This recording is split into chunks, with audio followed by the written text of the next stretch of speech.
Salut la compagnie, bienvenue dans Cogito Ergo Sum, le podcast qui cherche à décrypter les ingrédients d'une expérience utilisateur mémorable. Moi c'est Margot, je contribue à créer des expériences utilisateurs fluides et intuitives sur des logiciels, portails web ou applis mobiles depuis 2014. À travers ce podcast, j'ai envie de m'inspirer des expériences des autres.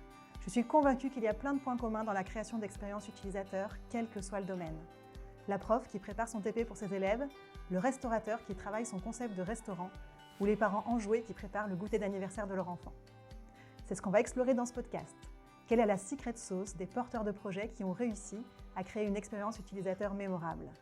Je reçois aujourd'hui Jérôme Goffinet, CTO d'Osan Drinks, une toute petite entreprise belge qui crée des boissons végétales gourmets sans alcool. Osan est un client du groupe CBTW que j'ai rejoint récemment, qui sponsorise ce podcast, je les remercie au passage, et qui me permet à ce titre d'accéder à de nombreuses entreprises aux projets passionnants.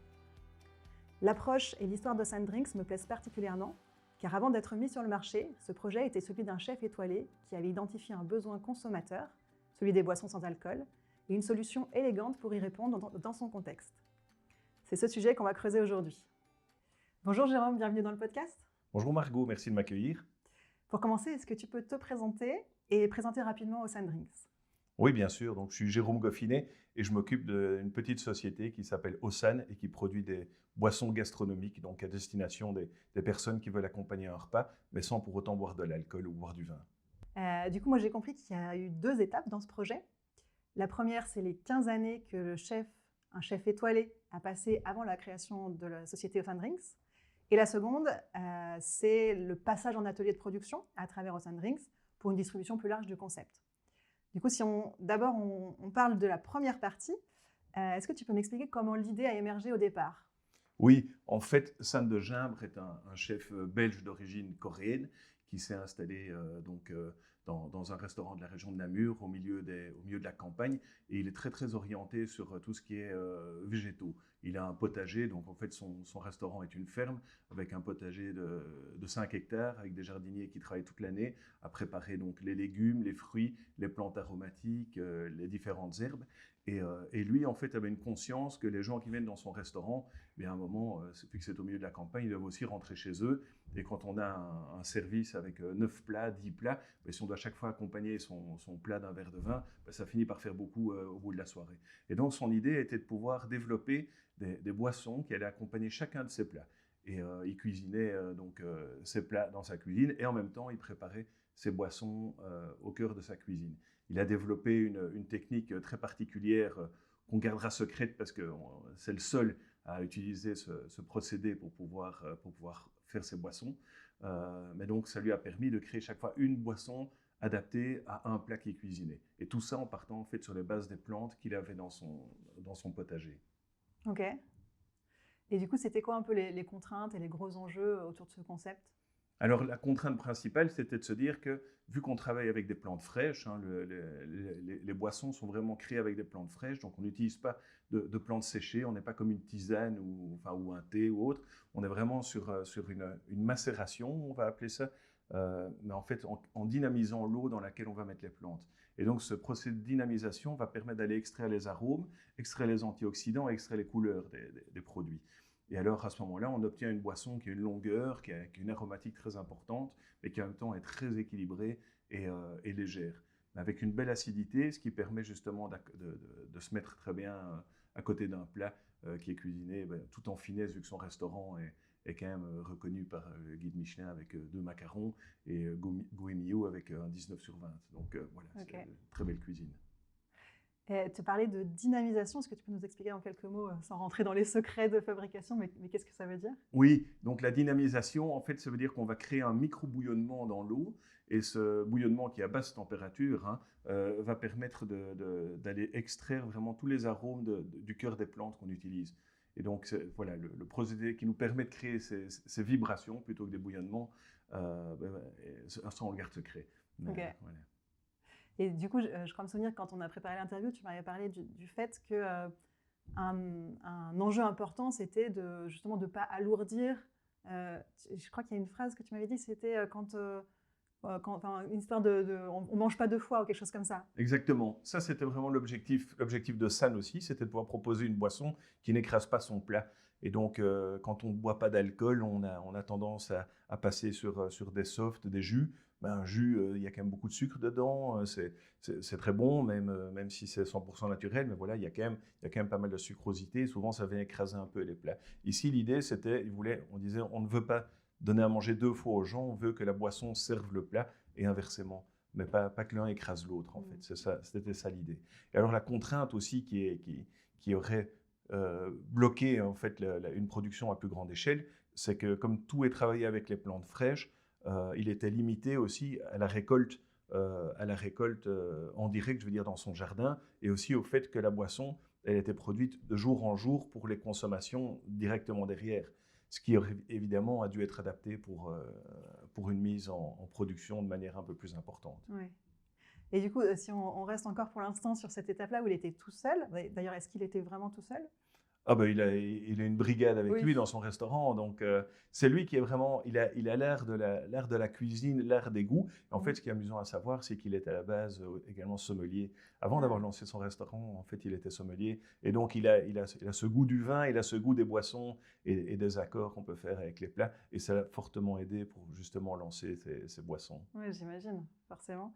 Et du coup, c'était quoi un peu les différentes étapes par lesquelles il est passé avant d'aboutir à la solution qui lui plaisait vraiment ? J'imagine que ça n'a pas été du premier coup, je prends du thym, je ne sais pas qu'est-ce qu'il met dans ses boissons, et Oui. c'est génial, ça accompagne parfaitement tel plat.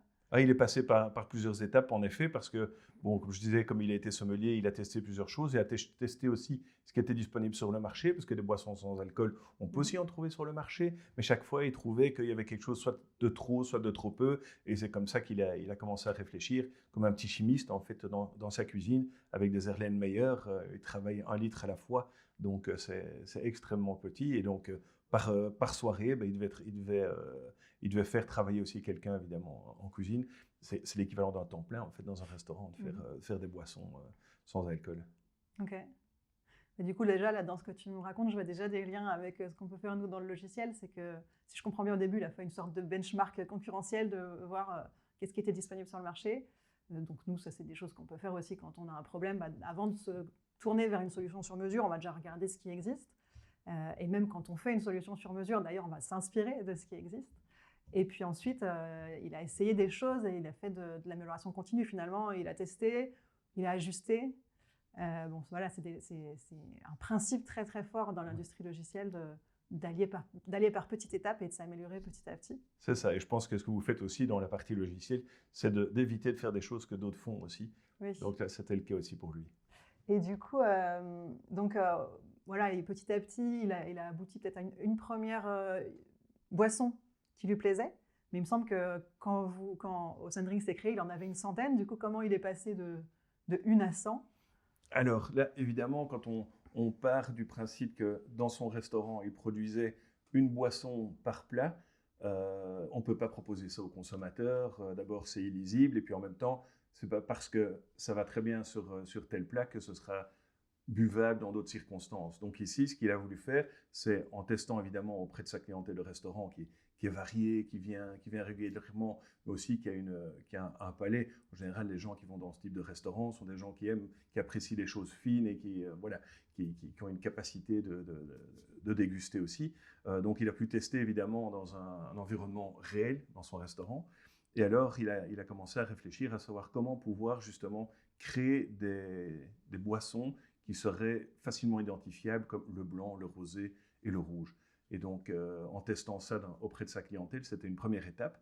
Et puis alors, avant de passer concrètement dans la mise en production et la mise en bouteille, en fait, il y a eu une étape intermédiaire qui a servi de laboratoire. Ce laboratoire-là, c'était de passer via des traiteurs de renom en Belgique qui organisent des événements en général privés, enfin pour soit des particuliers, soit des entreprises. Et donc, ils ont servi de relais vers le marché pour faire tester justement les recettes qui avaient été établies par SAN. Et donc, grâce à ça, les traiteurs ont pu apporter un retour sur l'acceptation du produit ou non des consommateurs finaux. D'accord. Donc là, c'est l'étape quand Ocean avait déjà rejoint, enfin quand la société avait déjà été créée. C'est juste le début. C'est juste le début. C'est juste le début. Alors attends, on va y venir, mais du coup, avant que vous arriviez, donc vous êtes, enfin Ocean, je ne sais plus combien de personnes c'est, mais Vous êtes quoi, 3 à 4 Oui, on n'est pas nombreux. On c'est est ça 2 salariés seulement. Ok. Et puis alors, on a des indépendants qui travaillent avec nous pour tout ce qui est production. Et puis, on a les fondateurs qui sont là toujours et qui veillent à ce que tout continue dans la lignée de ce qu'ils ont voulu mettre sur pied, quoi. D'accord. Donc, du coup, avant que les fondateurs arrivent finalement dans l'aventure, donc lui, finalement, si je comprends bien, il avait créé une centaine de recettes de boissons adaptées à chaque plat. Oui, plusieurs centaines même. Okay, plusieurs centaines, d'accord. Oui. Et donc, qui testait au quotidien dans son restaurant, quoi, c'est ça? C'est ça, oui, tout à fait. Oui, c'est plusieurs centaines de recettes parce qu'en fait, comme je disais, chaque plat, il crée une boisson qui allait avec. En fait, sa carte se renouvelle en permanence. Et donc, chaque fois, il devait pouvoir trouver des nouveaux accords. Et alors, un des points cruciaux, en fait, il y a deux points extrêmement importants dans la création de ces boissons. C'est qu'il y a 2 règles à respecter. C'est l'utilisation d'une part d'un miel d'acacia qui va apporter une structure au produit. On a essayé avec d'autres choses. Par exemple, en Belgique, on a des grands producteurs de betteraves sucrières et le restaurant est d'ailleurs dans cette région qu'on appelle l'ASB, qui est la région de production de toutes les céréales et des betteraves en Belgique. Et donc, en général, le sucre de betterave, en plus, ça aurait pu être vegan si on utilisait ça. Mais quand on utilise autre chose que le miel d'acacia, en fait, les arômes ne tiennent pas. C'est vraiment incroyable. Ça fait partie du secret d'Osan. C'est ce miel d'acacia qui est réellement la structure du produit. Ça, c'est un point. Et le deuxième point qui était aussi tout à fait nécessaire, c'était d'obtenir une acidité qui soit d'un bon niveau, parce qu'en fait, une boisson, ça doit rafraîchir en même temps, ça doit nettoyer la bouche quand on mange. C'est comme avec le vin, on prend un vin plutôt un peu plus acide, si on mange du fromage par exemple, un vin blanc, ça va très bien sur du fromage, pour dégraisser quelque part le palais et faire en sorte qu'on ait une balance qui s'équilibre dans la bouche. Ok, donc ça c'est un peu les 2 piliers. Oui, qu'on va retrouver dans toutes les Osan, enfin depuis le début de la création chez San, il a toujours travaillé là-dessus, ces deux axes-là. Et puis après, il y a évidemment les variantes au niveau des goûts, de la longueur. Mais ça reste, et c'est toujours le cas aujourd'hui. Ouais.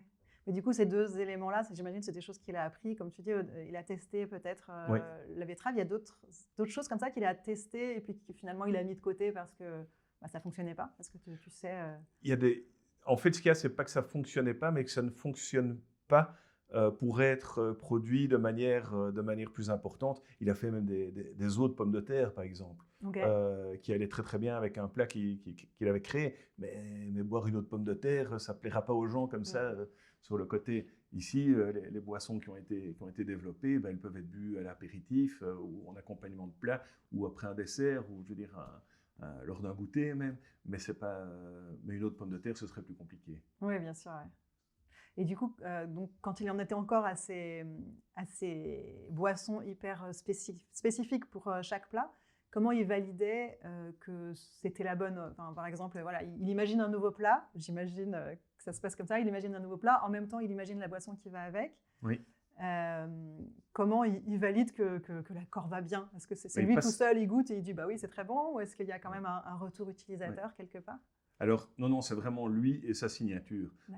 C'est vraiment un chef qui est on va dire, on va pas dire que c'est un exhausteur de goût en soi, mais quelque part, oui, c'est quelqu'un qui va très très clair dans tout ce qui est arôme. Et donc en effet, quand il crée un plat, il va créer sa boisson. Mais avec ce que je disais bien, disponible dans son jardin. Donc ça lui permet, il y a des centaines de plantes différentes, mais pas des milliers non plus. Donc ça ferme peut-être un petit peu le spectre des possibilités. Mais néanmoins, à chaque fois, il validait lui-même l'accord et c'est lui qui le propose à ses clients. Mais c'est lui qui met au point chacune des recettes qu'il crée dans son restaurant. D'accord. Oui, du coup, il y a aussi une cohérence sur la saisonnalité. En tout cas, à ce moment-là, forcément, bien sûr. Il ne va pas servir quelque chose avec de la framboise au mois de janvier. Non. Mais c'est cohérent aussi, j'imagine, avec les plats qui eux aussi étaient de saison, je suppose. Oui, voilà. Au mois de janvier, on aura des légumes plutôt fermentés que des légumes frais. Oui, ça va suivre la saisonnalité de son potager. Et tout ce qui aurait été récolté plus tôt dans l'année aurait été transformé en interne par ses équipes et pour pouvoir être servi plus tard lors de périodes où, évidemment, on récolte moins dans les jardins. Ok. Ça marche. Donc jusqu'à ce moment-là, donc avant que les fondateurs de San entrent dans l'équation, il était un peu tout seul, donc avec sa brigade bien entendu, Oui. mais pas beaucoup de. Finalement, il proposait des choses à ses clients. Éventuellement, j'imagine qu'il pouvait y avoir des clients qui disaient voilà, ça j'ai bien aimé, ça j'ai moins aimé. Mais globalement, c'était un peu en vase clos, si je comprends bien. Oui, tout à fait. Et est-ce qu'il a commencé à vendre à l'extérieur avant la création de Sandrinks ou c'est vraiment quand... Non, il a vraiment gardé. Ces boissons étaient produites, comme j'expliquais juste avant, c'est qu'il n'y a pas de conservateur dedans, et Ok. lui n'avait aucune technique pour faire en sorte que le produit puisse se garder et donc puisse être vendu et stocké peut-être même 10 jours. En fait, ils doivent être consommés dans les 2 jours de la Ouais. production. Ok. Donc là, à cette étape-là, en fait, il produit tous les jours une boisson fraîche, quoi. D'accord. Mais ça s'arrête là. Donc Ouais. ça, c'était l'étape je produis pour mes clients dans mon restaurant. Ça marche. Ok, et bah, du coup, on peut passer maintenant sur la deuxième étape. Est-ce que tu peux nous raconter déjà comment ça s'est passé, cette rencontre finalement? Oui, oui, oui. Alors, on a un des fondateurs qui se prénomme Géraud, qui un jour allait dîner chez San, justement, dans son restaurant, et qui a découvert ces boissons-là. Et puis, il y est retourné une autre fois avec des amis, un couple d'amis, et leurs 2 femmes étaient enceintes. Et donc, elles sont d'office parties sur l'accord plat et sans alcool, plutôt que sur l'accord plat et vin. Et à la moitié du repas, il s'est dit, c'est quand même incroyable, c'est délicieux. Et donc, quand le chef est passé, il lui a demandé, mais pourquoi vous ne vendez pas ces produits? Pourquoi est-ce que vous ne les mettez pas sur le marché? Et San lui a répondu, mais non, moi, j'ai pas le temps, c'est quelque chose que je fais dans ma cuisine, mais c'est pas possible de le lancer, je ne pourrais pas m'en occuper. Et alors, Géraud lui a répondu, si vous ne savez pas le faire, moi, je peux le faire pour vous. Et en fait, c'est parti d'une boutade lors d'un dîner au restaurant. Et puis là, San s'est dit, tiens, pourquoi pas. Et alors, avec Jean-Luc, à Troyes. Donc Jean-Luc était aussi un chef qui a eu son restaurant étoilé, qui travaille très fort dans le développement plutôt, je ne vais pas dire de masse, mais la transformation de la finesse d'un plat, il va faire en sorte qu'on puisse le servir dans un événement, par exemple. D'accord. Donc, et il a de très grandes qualités techniques. Et donc, à eux trois, en fait, ils ont démarré le projet. Et c'est là qu'ils ont commencé à vouloir tester les recettes, donc d'un blanc, d'un rosé et d'un rouge, auprès des traiteurs qui travaillent dans les événements qualitatifs en Belgique. Donc aussi bien pour des dîners privés que pour des dîners d'entreprise aussi, où il y a quand même de plus en plus de demandes de pouvoir servir des boissons sans alcool, voilà, pour diverses raisons.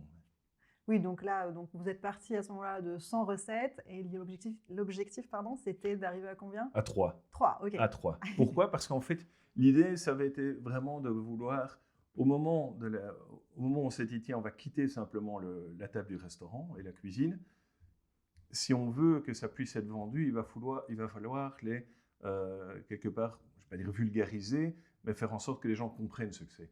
Et donc l'idée de travailler, par exemple, sur cette bouteille, qui est on appelle ça une flûte alsacienne, qui est très connue des gens qui boivent du vin. En fait, l'idée, c'était de proposer une boisson équivalente, quelque part, lors d'un repas, qui permet de valoriser le repas aussi, mais qui permet aussi que la personne se sente un peu valorisée et accueillie, par exemple. Vous allez à un dîner, vous dites, tiens, moi, je ne bois pas de vin. Ah ben tiens, je vais te servir un soda ou un jus d'orange ou simplement un verre d'eau avec un long drink avec une rondelle de citron. Je ne vais pas dire qu'on vous infantilise, mais un petit peu. Et donc ici, l'idée, c'était de se dire, voilà, j'ai une belle bouteille, je te sers dans un verre à vin, et l'expérience de la dégustation, quelque part, est relevée par aussi le cérémoniel, quelque part, qui est derrière. Et donc l'idée devait avoir un blanc, un rosé et un rouge. En fait, ils ont été travaillés pour la couleur d'une part, avec des arômes évidemment, avec des plantes fraîches, mais l'idée c'était de se dire que le vin blanc, le San blanc va pouvoir se marier avec le même type de plat. Donc le San blanc, c'est de la verveine et du curcuma, ça va très bien aller avec des poissons, avec des crustacés, avec des fromages à pâte dure. Le rosé, c'est du shiso et du basilic. Là, ça va bien aller avec des légumes grillés, avec une salade, avec un plat de pâtes. Et alors le rouge, qui est de la betterave et de la mûre, à ce moment-là, en fait, il va se marier facilement avec une viande grillée, un plat en sauce, des champignons, parce qu'on a aussi relevé le goût et surtout la longueur et la puissance quelque part avec des clous de girofle, du poivre noir, des baies de genévrier, du cassis. Donc il y a toute une structure derrière qui se met pour se dire ah ben oui, ça marche bien avec de la viande quand même. Alors on n'utilise pas de jus. Donc il n'y a pas le côté plein, il n'y a pas le côté alcool non plus qui porte souvent. Qu'est-ce qui porte une boisson? C'est le sucre ou l'alcool. Ici, on est loin de ça. Donc l'idée, c'était de réussir à extraire un maximum des plantes qu'on utilise. Et en fait, la dynamisation nous permet d'apporter vraiment une longueur aux produits qu'on n'aurait pas si on travaillait par exemple les mêmes plantes en extrayant à la manière du thé. En fait, ce serait très aromatique au moment où on met en bouche. Une fois qu'on aurait avalé, hop, ça disparaît très vite. Et là, au contraire, on a une longueur comme on aurait pu l'avoir dans le vin. Ouais, ok. Tu sais, moi, ça me parle beaucoup ce que tu dis parce que, anecdote personnelle, hein, mais moi, je bois pas de vin, j'aime pas le vin. Je bois un peu d'alcool, mais des alcools plutôt sucrés, justement. Et souvent, dans les apéros, c'est vrai que je me retrouve un peu... bon, voilà, soit on me propose un jus de fruits, soit des fois même on m'oublie complètement. Oui. Et comme j'ai cette même logique de j'ai pas envie de manger 2 fois, et comme j'aime bien manger, tu vois, je veux garder mon appétit pour le repas. Donc le jus d'orange, il m'attire pas du tout, et je me retrouve finalement souvent avec un verre d'eau en me disant c'est bon, moi ça me dérange pas de boire de l'eau. Mais du coup, ce genre de boisson, moi, ce qui a, grâce à mes yeux, souvent, c'est si on me le propose, c'est de la ginger beer par exemple. J'aime bien, c'est le côté voilà, c'est quand même un petit peu original, et puis c'est pas, enfin, des fois je le dilue un peu parce que c'est trop sucré, mais c'est pas excessivement sucré et c'est pas épais, quoi. Mais c'est vrai que voilà, ce genre de boisson, ça m'intrigue, ça m'intéresse parce que ça peut vraiment répondre à un besoin du quotidien finalement. Même si bon, j'ai cru comprendre que en tout cas la cible au départ, ça reste quand même plutôt quelque chose de luxe finalement, à servir dans les grands restaurants, c'est ça? Oui, alors je dirais pas que c'est du luxe, mais de par l'origine des produits et la manière de produire et autres, on arrive évidemment dans une gamme de prix qui fait qu'on n'est pas un produit d'appel, c'est certain. Néanmoins, oui, c'est vrai que notre première distribution, ça reste la restauration avec des prescripteurs. Pour nous, c'est très important d'avoir des sommeliers, par exemple. On a été très fortement aidé par Antoine Pétrus, qui est français et qui en fait était meilleur ouvrier de France en sommellerie. Il est très très connu dans le milieu justement de la restauration pour son expertise en vin. Il est tombé amoureux de nos produits. Et donc, il passe dans plein de restaurants et chaque fois, il dit « Ah, mais vous connaissez Aussan ?» Et grâce à lui, on est rentré dans une quantité très importante de grands restaurants en France, par exemple. Et moi, ce qui me fait vraiment plaisir, c'est que quand on est présent dans ces grands restaurants, on y est maintenant depuis plusieurs années.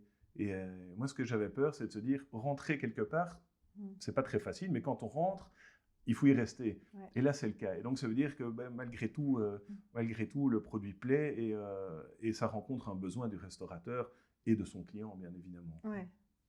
Bah, du coup, ça fait un lien avec ma question suivante. Je me demandais, est-ce qu'il y a eu, pour choisir les recettes, donc passer de 100 à 3, c'est quand même un sacré challenge, est-ce qu'il y a eu une étude de marché ou une analyse des envies, de ce qu'aiment les gens, ou est-ce que, pareil que sur la première étape, finalement, c'était un peu voilà, le chef avec sa vision et son palais qui a choisi les trois qui seraient sélectionnés, quoi.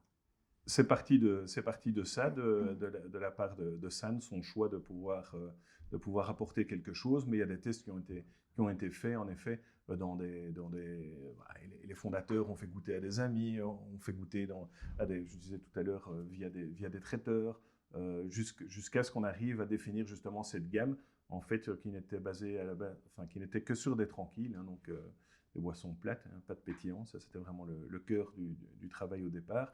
Et donc ces boissons ont été développées par le chef et alors testées, mais dans des petits groupes. On n'a pas fait des études de marché. Cette start-up, malheureusement, n'a pas les moyens non plus de faire de très grandes études de marché, mais par contre, ça s'est basé aussi sur des études qui étaient disponibles sur Internet. Ouais. Voilà, il y a plein de choses qui ont été faites. Je ne vais pas dire au niveau du goût, mais au niveau de certains marqueurs, justement, le fait que les gens recherchent du moins sucré, que les gens recherchent justement pas d'alcool, la manière dont les gens consomment. On dit souvent, Aussan, c'est bien pour les femmes enceintes, c'est bien pour les gens qui ne boivent pas d'alcool ou des gens qui ont des convictions qui ne leur permettent pas de boire de l'alcool. Mais moi, je dirais aussi, on l'a vu dans les études et ça se voit très fort sur le marché maintenant, c'est le côté flexi-drinker. où on arrive à un dîner, on est invité, on prend l'apéritif, on va passer à table et en fait de l'apéro au dessert, on vous propose des boissons alcoolisées. Et moi, ce que j'aime bien, je suis un grand fan de vin, dans toute l'équipe, on est tous des grands fans de vin, mais ce que j'aime bien, c'est justement commencer par de l'eau saine, parce que souvent les premiers verres, ce sont des verres de soif. On démarre notre soirée, on prend un verre, et en Belgique, on boit de la bière. Elles ne sont pas toutes légères, donc on prend une bière, on en prend deux. Mais si plutôt on prend une boisson non alcoolisée, en fait, ça déplace, ça retarde la prise aussi du premier verre d'alcool. Et puis, si vous dites, tiens, voilà, on a telle entrée, je vais quand même mettre un vin blanc. Mais en deuxième, pour le plat, je propose justement un Ossan sans alcool. Ça permet de diminuer la dose d'alcool aussi que les gens vont prendre et leur proposer justement des alternatives et de découvrir des choses. Parce que c'est vrai que c'est très différent, évidemment. Mais ça a toute sa place sur une table. Super. Du coup, donc, ouais, pas, en tout cas en amont, pas de ce qu'on appelle nous de la recherche utilisateur, c'est-à-dire aller creuser les besoins. Avant même de commencer à développer un logiciel, on essaye d'aller, moi c'est mon métier, c'est le design, et donc d'aller rencontrer les utilisateurs pour comprendre quels sont leurs besoins, quels sont leurs problèmes, quels sont leurs contextes. Ça, finalement, dans votre cas, il n'y avait pas forcément de gros enjeux là-dessus. En tout cas, le problème, il était déjà identifié. Les bribes de solutions, enfin, la piste vers laquelle aller aussi. Et du coup, c'était plutôt le test des recettes. Donc voilà, il est parti sur quelques recettes. Vous les avez testées, vous avez itéré finalement, comme on disait tout à l'heure, plutôt dans une logique d'amélioration continue. Mais voilà, pas une grosse phase en amont, si je comprends bien. Non, non. Et pourquoi ? Parce que en fait, c'était l'idée de créer une marque sans compromis. Et le fait de demander son avis à tout le monde, on a autant d'avis qu'on a de personnes en définitive. Et là, l'idée, c'était de se dire, on veut créer une société dans laquelle on sera en phase avec les enjeux quelque part de la société. Voilà. Moi, par exemple, j'ai travaillé 5 ans dans le vin, 10 ans dans la bière trappiste, donc pas mal de temps dans les boissons alcoolisées. Et le fait de se dire à un moment, on va basculer vers quelque chose de durable quelque part, de meilleur pour la santé, pour les gens, c'est une idée qui fait sens. Et pour que ça fasse sens, il fallait qu'elle soit entièrement honnête. Et donc, on a essayé de pousser tous les curseurs au maximum. Par exemple, on produit maintenant, notre atelier est basé dans une ferme, c'est la première slow farm de Belgique. Donc, on a autour de la ferme, on a une trentaine d'hectares qui sont protégés et tout ce qui est fait dessus est en bio, avec des vergers. On puise notre eau en dessous de la ferme. Donc, il y a une source en dessous de la ferme et qui est contrôlée par une entreprise belge qui est très connue pour son eau, qui est Spadel, qui fait la spa, l'eau de spa, la bru. Donc, on a un suivi qualitatif de l'eau qui est vraiment très, très bon et qui nous permet aussi d'avoir une eau qui ne va pas apporter un goût d'un produit ou d'un autre. Ce matin, je buvais de l'eau en me levant, l'eau du robinet, et malheureusement, ici, elle est chlorée, mais à outrance, quoi. Et donc, ça, évidemment, on ne peut pas avoir quand on crée nos produits. Donc, l'idée, voilà, on voulait une eau impeccable, on voulait aussi que l'énergie qu'on utilise soit durable. Et donc, en fait, à l'arrière de la ferme, il y a un champ photovoltaïque et il y a une éolienne. Et donc, toute l'énergie en fait, qu'on utilise vient du renouvelable. Et donc, on essaie de chaque fois pousser les curseurs au maximum. On travaille aussi avec un atelier protégé qui nous permet, grâce aux ventes que CBTW nous organise en ligne, en fait, tout ce qui est mis en paquet, voilà, c'est un atelier protégé avec des personnes porteuses de handicap qui nous préparent ça et qui envoient ça par la poste. Donc, on a du social, on a de l'environnemental et on a aussi voilà, une boisson qui est pleine de qualité quelque part. Elle a la digestibilité de l'eau, elle ne vous pèsera pas sur l'estomac, elle ne vous fera pas tourner la tête. Enfin, voilà, l'idée, c'était d'avoir quelque chose le plus complet possible. Ok, génial.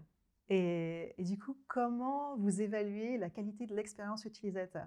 Tu as mentionné le fait que, ne serait-ce que vous entrez dans un restaurant et vous y restez, ça c'est une bonne mesure. Oui. Qu'est-ce qu'il y a d'autre comme indicateur finalement que ce que vous faites, ça plaît ? Alors, on a plusieurs choses. Moi, j'aime bien vérifier l'expérience utilisateur à 3 niveaux. Celle d'un prescripteur, par exemple, comme pourrait l'être un caviste, celle d'un sommelier qui est dans son restaurant, et celle du consommateur final que je peux rencontrer dans un magasin. Donc celle du sommelier, je vais vous raconter une petite expérience. On a fait le tour de beaucoup de cavistes en France, en Suisse aussi.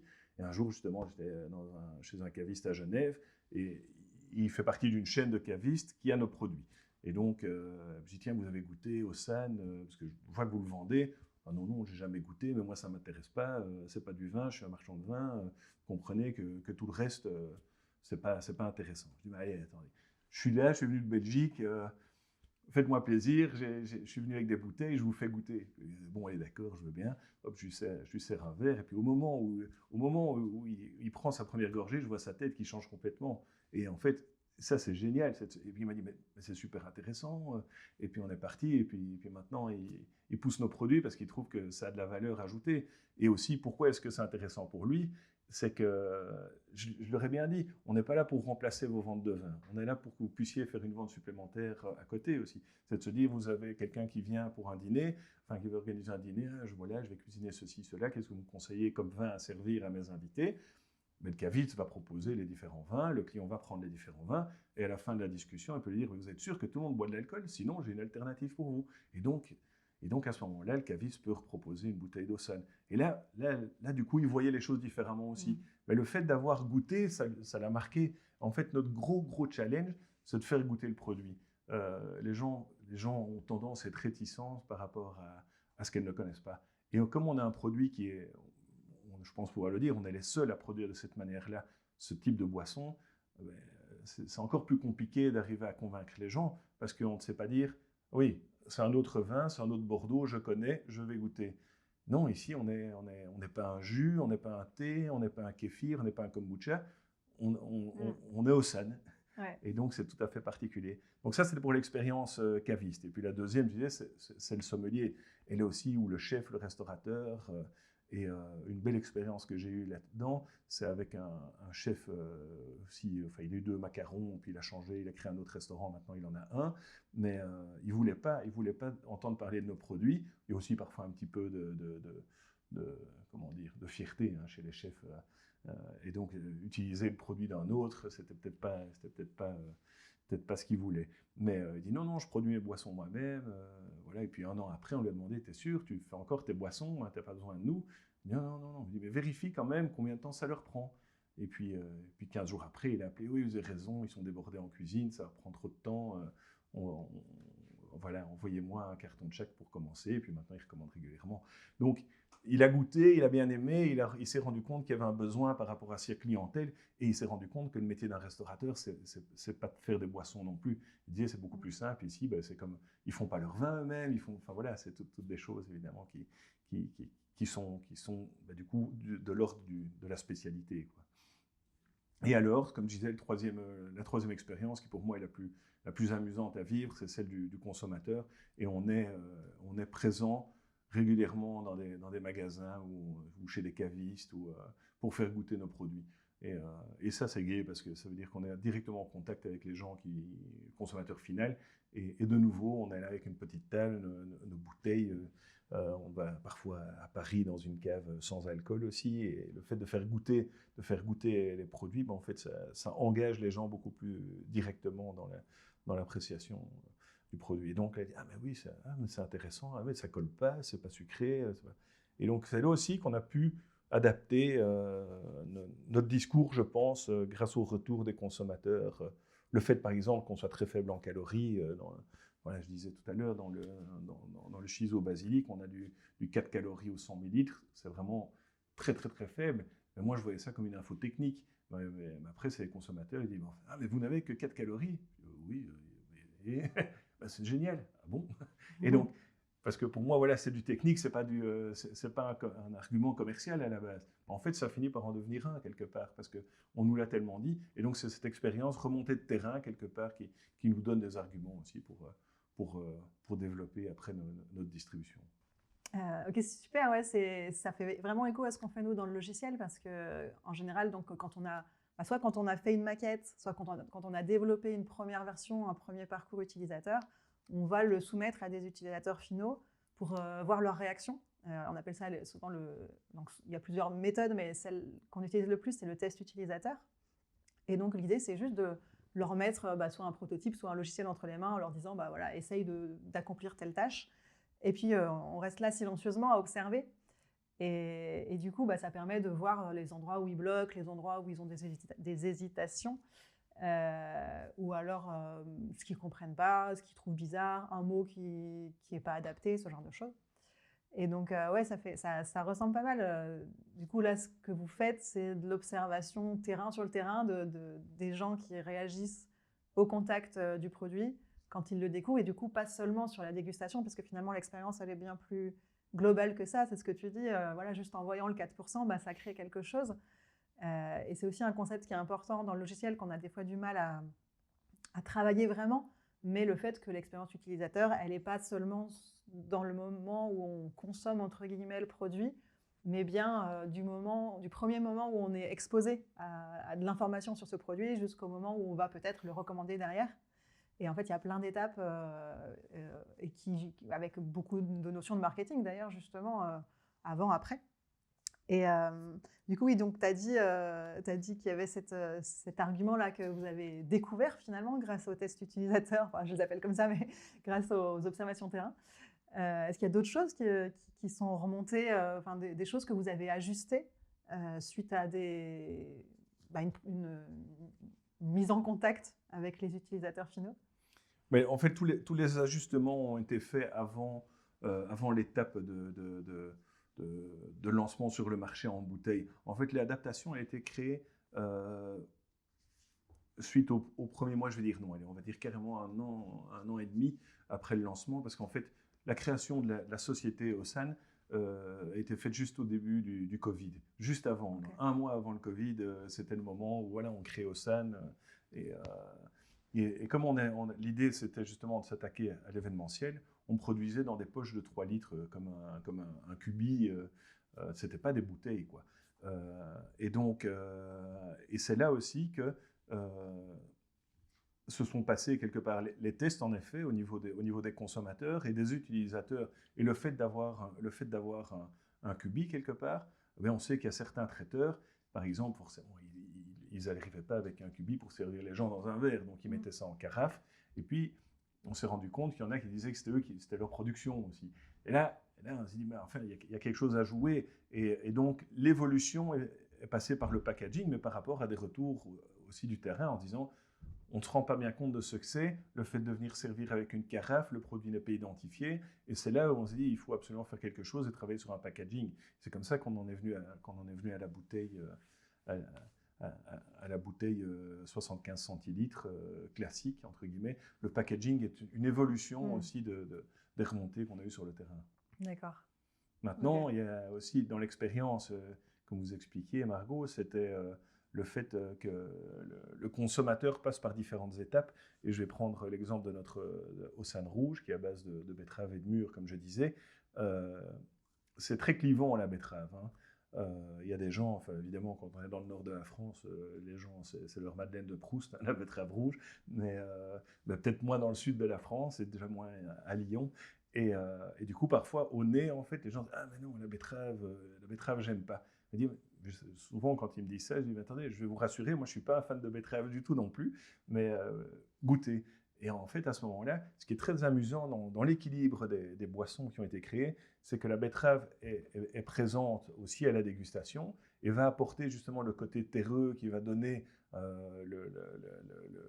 l'accompagnement parfait par rapport justement à une viande grillée, par exemple. Et alors derrière, par contre, il y a toutes les autres nuances qui vont arriver, et la mûre, elle va arriver aussi. Et donc, ça perturbe un peu l'essence, on se dit « Ah, mais tiens, je retrouve ça, et c'est super gai. » Et quelqu'un qui a un bon nez, il va retrouver la baie de genévrier, il va retrouver le clou de girofle. Mais c'est comme dans un vin, on dit « Bah, tiens, dans cette région-ci, on est très fort sur la syrah, par exemple. Et bon, on va retrouver les épices et tout ça, mais évidemment, la syrah, c'est pas une épice, c'est un raisin à la base. Et avec nos assemblages, quelque part, eh bien, on crée aussi cette complexité qui fait que les gens vont dire « Tiens, j'ai une première approche, et puis j'en ai une seconde, et puis même une troisième, et puis il y a une rétro également. » Et c'est ça qui est assez passionnant dans les produits qu'on crée. Ouais, super. Et du coup, il y a besoin finalement de rassurer un petit peu le consommateur, dans certains cas, qui a une appréhension, tu le disais tout à l'heure, c'est quelque chose qui n'est pas connu, on ne peut pas le comparer à autre chose. Quel moyen vous mettez en œuvre pour rassurer les gens qui seraient un peu... voilà, si tu es là, tu peux expliquer, tu peux rassurer, mais si tu n'es pas là, oui. Qu'est-ce qu'il y a? Alors, c'est vrai qu'on doit y travailler assez fortement, c'est pour ça que passe toujours par des prescripteurs. C'est ce que je disais, le caviste est un prescripteur, le sommelier ou le restaurateur est un prescripteur. En magasin, c'est beaucoup plus compliqué. Donc le fait de retrouver nos produits, on n'est pas dans la grande distribution parce qu'on cible un certain niveau de distribution, mais donc comme on est dans des magasins un peu plus spécialisés alors, chez certains bio, on va dire, eux, ils ont encore le contact avec le client, il va dire, mais tiens, c'est quoi, vous pouvez me conseiller? Et donc là, ça marche. Mais si on avait ça, si on mettait de l'Ossane en grande distribution, je ne pense pas que ça sortirait facilement parce que ce n'est pas facilement compréhensible. Et donc, ça nous demande, d'une part, d'être actifs physiquement au travers de nos prescripteurs, mais aussi, ce qui nous aide énormément, c'est la prescription qui passe au travers des réseaux sociaux, au travers d'Internet, de tout ce qu'on met en place justement avec CBTW pour pouvoir faire connaître le produit. Et on utilise ces prescripteurs, restaurateurs, sommeliers, cavistes dans notre communication. Donc on essaie de faire en sorte que des gens qui sont connus, parce qu'on a des clients que tout le monde connaît parce qu'ils sont dans les émissions de télé de cuisine, hein, les deux principales, je veux dire 80% de ces chefs-là servent nos produits dans leur restaurant. Et donc, le fait de simplement dire, ben voilà, on est dans tel restaurant, ou on est dans tel grand hôtel, dans tel palace à Monaco ou à Paris, ben en fait, les gens disent, ah, mais c'est que c'est peut-être quand même intéressant. Et malgré tout, le prix de vente n'est pas complètement, n'est pas si élevé que ça par rapport aux références qu'on peut mettre face aux gens, quoi. Oui, donc les gens qui vont acheter sur le site, enfin les individuels qui vont acheter sur le site en ligne, ça va être soit des gens qui l'ont déjà goûté dans un restaurant, Oui. ou enfin à droite ou dans une cave ou je ne sais quoi, ou alors des gens qui sont curieux parce qu'ils en ont entendu parler sur les réseaux sociaux, ce genre de choses, quoi. Oui, tout à fait. Oui. Il y a vraiment cette dualité-là, et c'est pour ça qu'on investit quand même assez fortement dans la communication en ligne. On est une toute petite structure, et on n'a pas les moyens d'aller faire des campagnes d'affichage, de presse quotidienne, de magazines, de cinéma. Donc, on pourrait peut-être faire des placements de produits dans le prochain James Bond, mais peut-être pas pour tout de suite. J'avais une autre question sur l'évaluation de la qualité. Tu m'as parlé effectivement des 3 niveaux pour évaluer la qualité de l'expérience utilisateur. Est-ce qu'il y a aussi quelque chose de l'ordre de la qualité plus contrôle qualité, enfin quelque chose très normé, comme dans les produits médicaux, par exemple. Alors, on n'est pas sur un produit médical, mais c'est quand même quelque chose qu'on ingère. Donc, qu'est-ce qu'il y a à ce niveau-là? Oui, alors comme je disais, il y a des contrôles en amont. Les contrôles évidemment sur l'eau, les contrôles sur les ingrédients qu'on reçoit, parce qu'il faut savoir que tous nos ingrédients, en fait, pour Rossane, on les fait produire, on les commande à l'avance à des maraîchers. Donc des maraîchers bio en Belgique et en France, parce que grâce à ça, on va limiter le risque climatique. Hein. Si jamais on avait une tempête, parce que ce sont des tunnels à ciel ouvert dans les campagnes, donc s'il y a une tempête et que tout se fait arracher, ça veut dire qu'on ne saura pas produire l'année suivante. Donc on répartit sur 2 pays la production. Et donc ces petits maraîchers nous récoltent nos plantes et nous les envoient pour l'année à venir. Donc ça, évidemment, il y a un contrôle qui se fait, être sûr que la plante est propre et autre, et qu'il n'y a pas de moisissure ou quoi que ce soit dessus. Ça, c'est une première chose. Et puis après, on va faire des contrôles au moment de la production.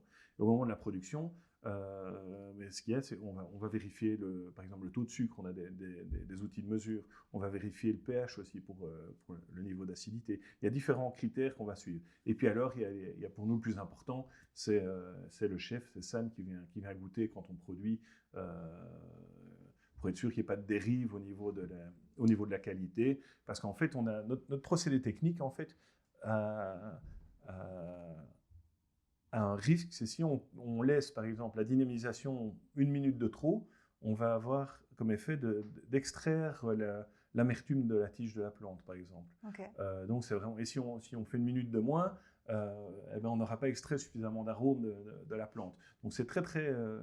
Il faut suivre ça de très près pour ne pas avoir de déviance. Et lui, voilà, il veut être sûr que ce qu'on met sur le marché derrière est bien conforme à ce qu'il a développé comme recette. Et donc il vient contrôler comme ça aussi. Alors, il y a un point important, c'est qu'on n'a pas des millésimes sur nos produits, mais c'est vrai qu'on est lié aux récoltes des plantes, et que d'une année à l'autre, il y a plus ou moins de soleil, plus ou moins d'eau, et que donc les différentes plantes vont être à une maturité différente aussi, et donc on va extraire des arômes un peu différents d'une année à l'autre. Et ça, c'est ce que j'aime beaucoup, c'est le côté qui fait terroir aussi. C'est une boisson, c'est pas un raisin, c'est pas un vigneron qui le produit, mais le fait que ce soit une récolte d'un maraîcher, eh bien, en fait, on a quand même un effet quelque part un peu millésime. Ok.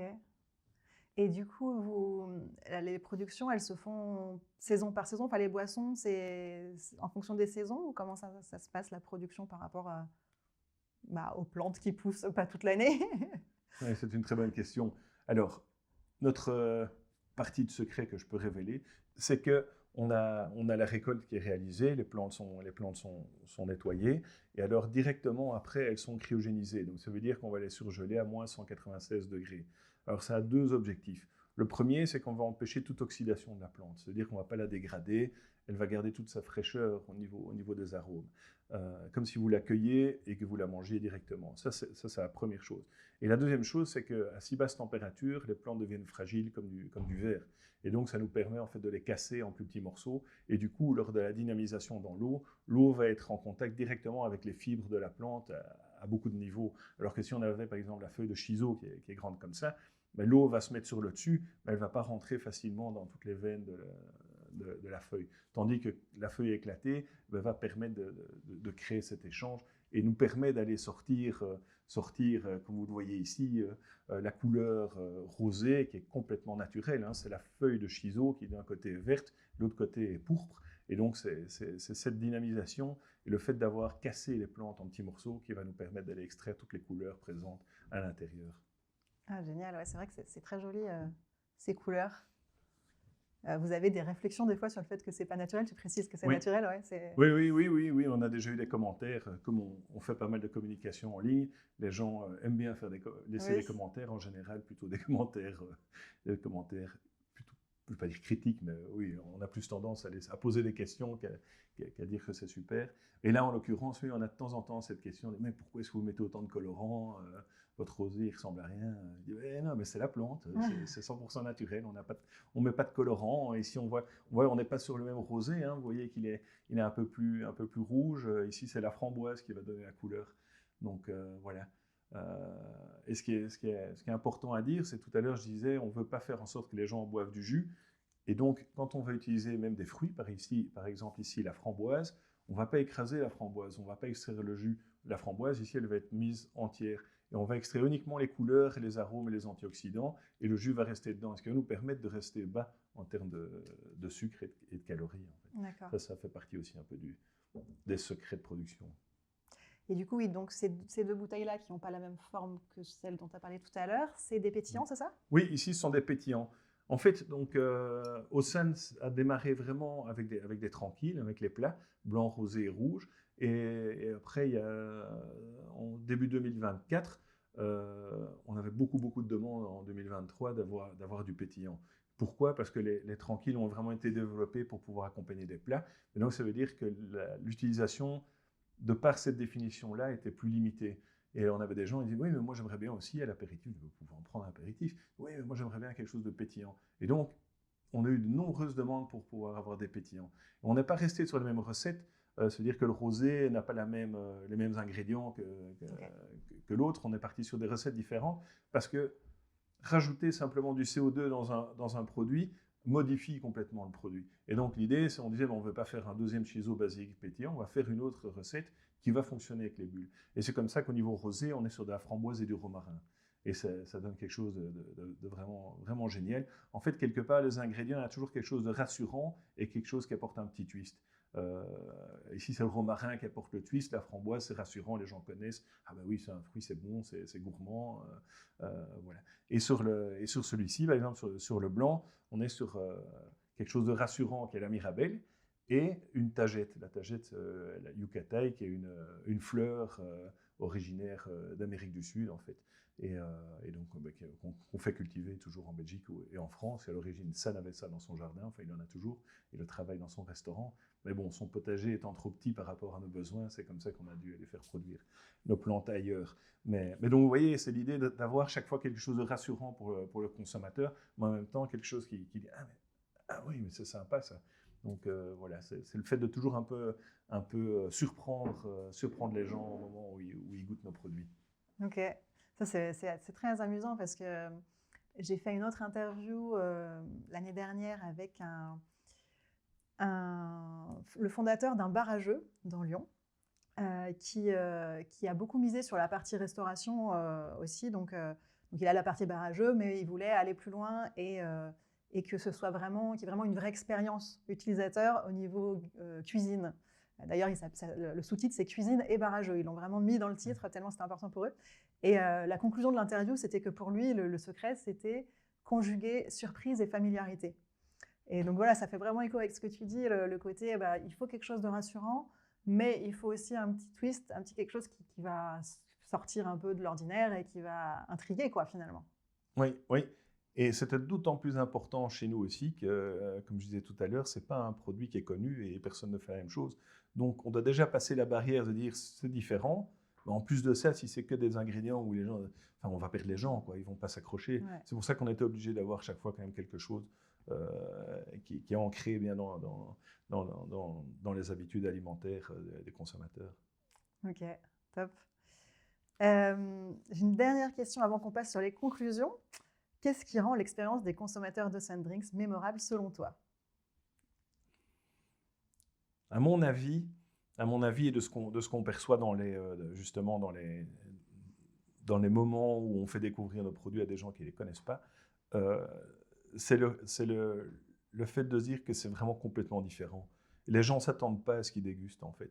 Et parce qu'ils ont toujours en tête, c'est vrai qu'on a le raccord au vin avec la bouteille, le bouchon de champagne, et donc les gens vont avoir tendance à se dire je vais goûter quelque chose qui ressemble à du vin, c'est une copie du vin. Et en fait, pas du tout. On n'est pas dans une copie du vin, on est dans l'approche cérémonielle, entre guillemets, du service du vin et du pairing avec les plats. Mais en dehors de ça, les arômes n'ont rien à voir et on n'est pas du tout sur ce type de dégustation. Et donc là, souvent, les gens s'attendent à quelque chose et puis alors, il y a deux étapes. Il y a la surprise, en disant, je suis un peu décontenancé en goûtant ça. Et puis après, c'est, mais en fait, c'est vachement intéressant ce que vous faites. Et c'est ça qui est super gai. On voit vraiment dans la tête des gens qu'ils sont perturbés au moment où ils prennent leur première gorgée, parce qu'ils ne s'attendaient pas à ça. Et puis après seulement vient le fait de l'acceptation. Et ça c'est super gai à voir. Je passe du coup sur ma conclusion et sur mon résumé à moi. J'ai l'impression qu'il y a plusieurs éléments. Donc, il y a ce dont tu viens de parler, effectivement, le côté surprise et puis réconfortant en même temps. Mais il y a aussi toute la mise en valeur du consommateur. Tu m'en parlais tout à l'heure avec le fait que voilà, une jolie bouteille, c'est vrai que c'est, encore une fois, pour moi, ma propre expérience, si on m'amène une bouteille de jus d'orange ou si on m'amène une bouteille comme ça, je ne me sens pas valorisée de la même manière et je n'ai pas le même rapport à l'apéritif, par exemple. Ça me donne plus envie de participer à ce moment qu'avec mon petit jus d'orange pendant que les autres boivent du champagne, quoi. Et puis, bien sûr, tout ce dont tu as parlé tout à l'heure, mais le fait que ce soit des boissons travaillées, qui soient saines, production locale, bio, tout ce qui va avec, tout ce dont tu parlais aussi sur le côté social, même si ce n'est pas visible dans la boisson. Ça contribue peut-être aussi à l'expérience quand on le sait, de savoir qu'on consomme quelque chose qui ne fait pas du mal à la planète, quoi, finalement, et aux humains qui sont dessus, et aux êtres vivants, je pourrais dire, qui sont dessus. Oui, c'est vrai. Maintenant, on ne sait pas communiquer sur tout. On a envie de dire énormément de choses et le temps d'attention du consommateur est très court. Donc, c'est pas facile. On doit se concentrer sur le plus impactant quelque part. Mais ce qui est gai, c'est de pouvoir justement discuter comme on le fait aujourd'hui et de pouvoir approcher chacun des aspects. C'est évidemment très gai pour moi. Merci. Avec plaisir. Et donc, si j'essaie de faire le lien, de résumer le lien avec la démarche dans le logiciel, on a vu qu'il y avait certains aspects qui se ressemblaient, d'autres beaucoup moins. Sur la partie, si je prends les étapes dans l'ordre, nous, la première étape, c'est ce que j'appelle la recherche d'utilisateur ou la discovery. C'est une étape que vous avez un petit peu passé vite fait, mais vous avez quand même fait un peu, enfin en tout cas lui, le chef avait fait au départ une sorte de benchmark concurrentiel de voir ce qui existait. Vous avez fait de la documentation aussi, donc vous n'êtes pas non plus parti de rien. Sur la partie conception, là, il n'y a pas eu trop de ce que nous on fait parfois du co-design, où on va intégrer les utilisateurs à la démarche de conception, ou en tout cas pour donner des idées. Là, lui, c'est plutôt son idée, sa vision, pour ne pas faire de concessions et rester à fond dans son projet, quoi. Par contre, derrière, là, il y a toute une phase où on est beaucoup plus raccord sur la partie tester auprès des utilisateurs, observer leurs réactions, ajuster en fonction de ce qu'on observe, que ce soit sur la démarche marketing ou même sur les recettes initialement, si jamais s'il y avait des petits ratés au tout départ quand il était tout seul, j'imagine qu'il ajustait aussi un petit peu. Donc plus cet aspect itératif, test and learn, qu'on a vraiment beaucoup dans le logiciel. Et du coup, pour le mot de la fin, là, on passe sur un autre domaine déconnecté de tout ce qu'on vient de discuter. C'est un peu les 2 questions signatures du podcast. Je voudrais que tu me racontes une expérience utilisateur particulièrement mémorable pour toi. Donc ça peut être dans le logiciel ou pas du tout, ça peut être professionnel ou personnel, vraiment n'importe quoi, complètement déconnecté de tout ce qu'on vient de discuter. Oui, une question amusante. Alors, j'ai vécu quelque chose d'assez perturbant et en fait, ça fait un petit lien avec justement ce qu'on vient de raconter sur le fait qu'il faut rassurer les gens et en même temps, il faut les surprendre. Il y a eu une époque où je faisais pas mal de plongées sous-marines. J'ai appris en Belgique dans les carrières, en plein hiver, donc on n'était pas dans les Caraïbes, je veux dire. Mais j'ai eu l'occasion, lors d'un voyage, de partir au Guatemala et on m'a accompagné pour faire une plongée, mais c'est une plongée en altitude. Et donc, les personnes m'avaient prévenu, m'avaient dit voilà, on est en altitude, on ne plonge pas de la même manière parce que la pression n'est pas la même, évidemment. Bon, ça, c'est un peu technique, c'est pas très grave. Mais ils m'ont surpris d'une manière incroyable, c'est qu'on était, le lac, c'est le lac Atitlan, et en fait, il est entouré de volcans. Et j'ai eu l'expérience exactement inverse de ce qui se passe dans une mer où on plonge, au fur et à mesure on descend, l'eau devient de plus en plus froide. Et là, en fait, au fur et à mesure on descendait, l'eau commençait à chauffer. En fait, comme c'était un lac volcanique, le fond, en fait, je ne pouvais même pas laisser ma main dans le fond de l'eau, dans le sable, parce que c'était, enfin oui, ça ressemblait à du sable, parce qu'en fait, c'était tellement chaud par les volcans, en fait, en soi. Et ça m'a fortement marqué, c'était de me dire que, ben voilà, c'était des plongées, j'en ai fait une bonne quantité. Et là, ça m'a complètement retourné parce que c'était à l'inverse de tout ce que j'avais fait avant. Voilà, ça c'est ma petite expérience. Génial. Donc là, on est à fond dans la surprise. Voilà. À travers cette question, j'essaie d'identifier un peu c'est quoi les éléments, les ingrédients clés, tu vois. Donc les personnes me donnent à chaque fois une anecdote différente. Des fois, c'est plus ça me fait gagner du temps. Des fois, c'est plus c'est très émotionnel, c'était magnifique. Et là, on est vraiment dans la surprise, le côté je m'y attendais pas finalement. Et ça chamboule un peu mes idées sur le monde, quoi. Tout à fait. Génial. Et enfin, dernière question. Qui est-ce que tu aimerais écouter au micro de ce podcast pour raconter l'histoire de la mise au point de son concept ? Alors, je n'ai pas un nom à donner en particulier, mais plutôt une entreprise que j'ai eu la chance de visiter, mais rapidement. Et ce qu'ils font pour moi est génial. Et en lien avec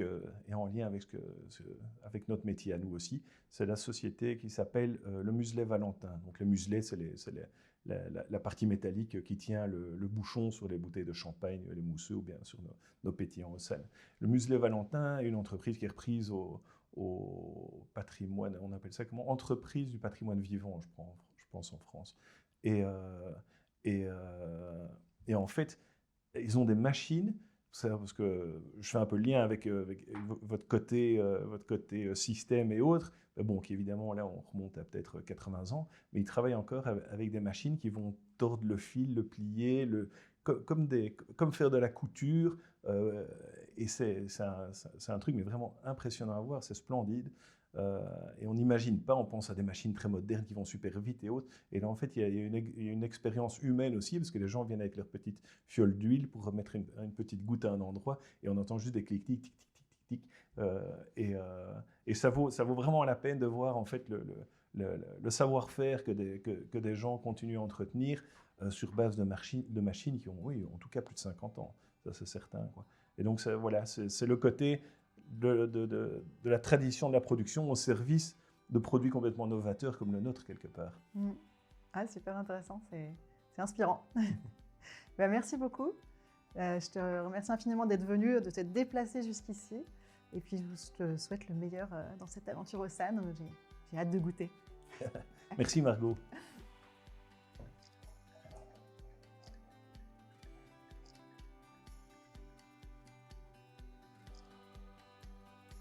Merci d'avoir écouté le podcast Cogito Ergo Sum. Vous pouvez le retrouver sur toutes les plateformes d'écoute. Pour ne pas louper les prochains épisodes, n'hésitez pas à me suivre sur LinkedIn ou Mastodon. Si vous voulez réagir ou me suggérer des personnes à interviewer, vous pouvez le faire sur mon mail margot.cogito@gmail.com ou me contacter via les réseaux sociaux. Vous trouverez en description de l'épisode des liens pour en savoir plus sur mon invité et son activité. Rendez-vous très bientôt pour un nouvel épisode.